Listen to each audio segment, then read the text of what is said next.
Have you ever wondered the following? If this world is an illusion, is the Buddha part of the illusion? Is Jesus? Is Rumi, your favorite guru, saint, avatar, are they all part of the illusion? We like to imagine that enlightened beings somehow stand outside the dream, looking in. But what if even the greatest masters appear inside the very illusion they came to help us see through? Let's explore this a little bit. So, in the wisdom traditions of Vedānta, Kashmir Shaivism, etc., there's a very powerful idea, and the idea is called Māyā, same as matrix. Māyā is often translated as illusion, but it's not a cheap magic trick that you go to Las Vegas to watch. And it doesn't mean that the world is a mistake. Māyā is the cosmic power by which the one invisible field of consciousness appears as many, as minds, as bodies, as planets, as histories, wars, and yes, as enlightened beings. Think of a movie screen. The pictures, the heroes, the villains, and the spiritual teachers are all moving within the light of the film.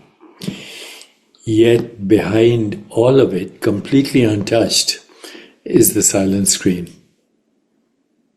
Māyā is the movie, consciousness is the screen. So where do the great masters live? Inside the movie or outside? Well, from the standpoint of history, every master you've heard of appears inside the movie. The Buddha was born, he suffered, he awakened, he taught, and he died. Jesus was born. He loved, he healed, he forgave, he was crucified.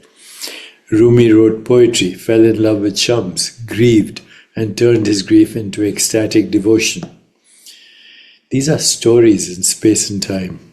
They involve bodies, emotions, relationships, and culture. In that sense, they are part of Māyā, part of the grand dream of consciousness. So yes, the forms of the masters, their names, faces, biographies are within the illusion.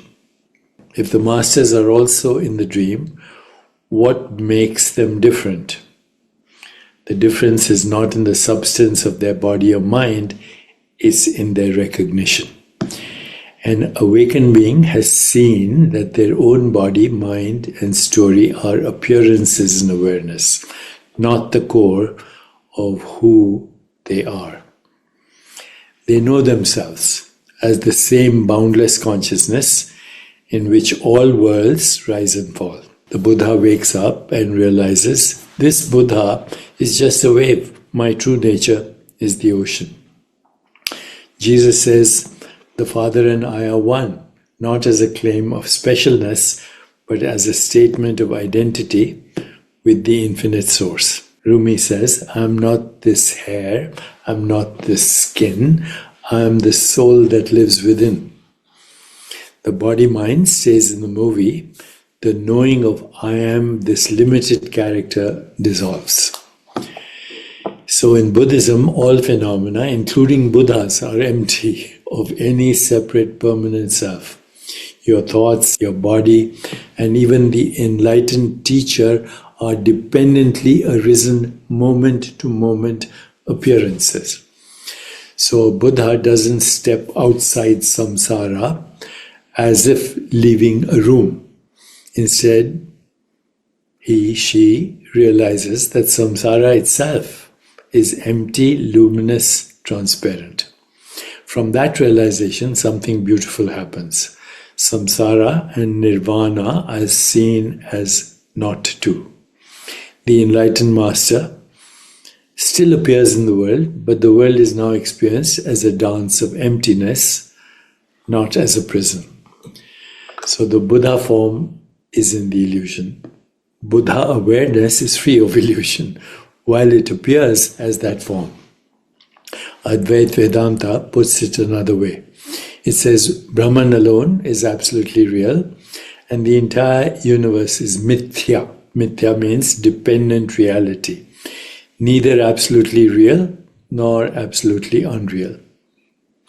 Every person, master or not, is a configuration of nature and form in Māyā.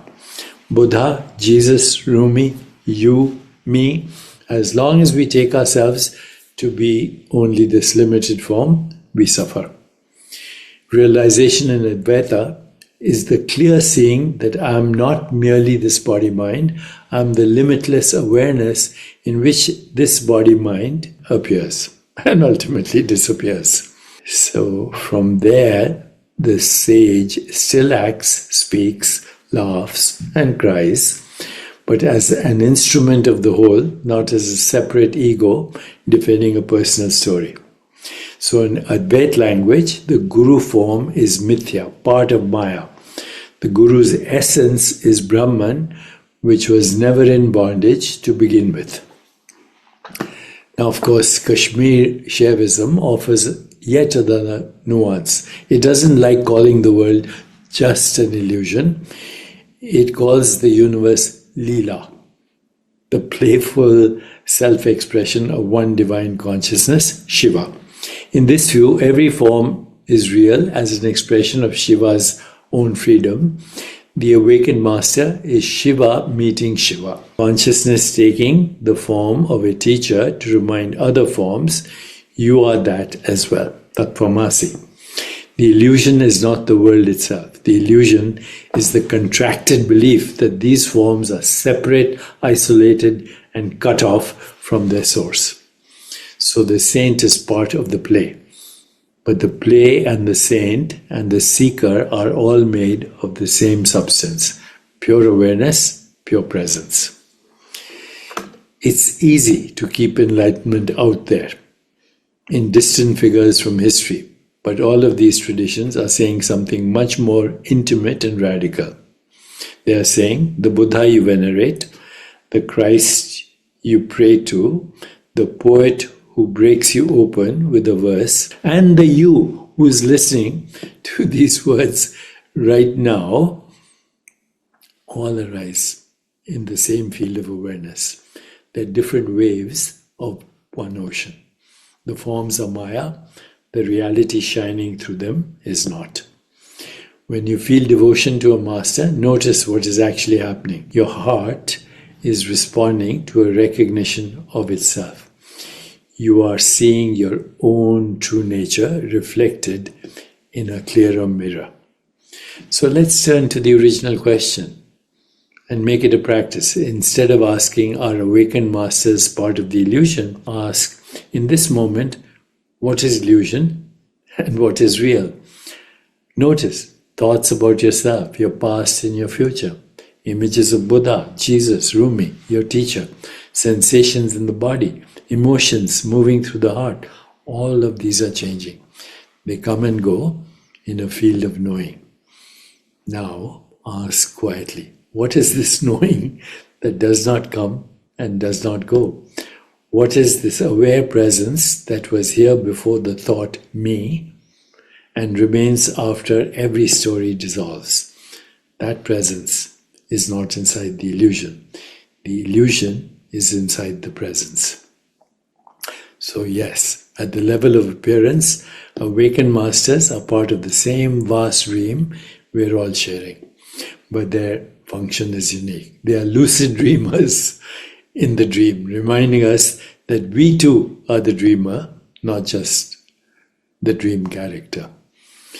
This invitation is not to worship them as exceptions, but to use their lives as living symbols, pointing back to what you are before any name, form, or story.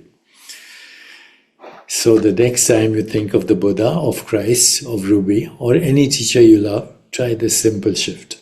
Instead of asking, how do I become like them? Ask, what is it in me that recognizes the light in them. Rest there for a moment. In that recognition, the distance between master and seeker begins to dissolve. Because what you have been seeking is the one who's been looking through your eyes all along. Sarvam Kalvidam Brahma Tattvamasi.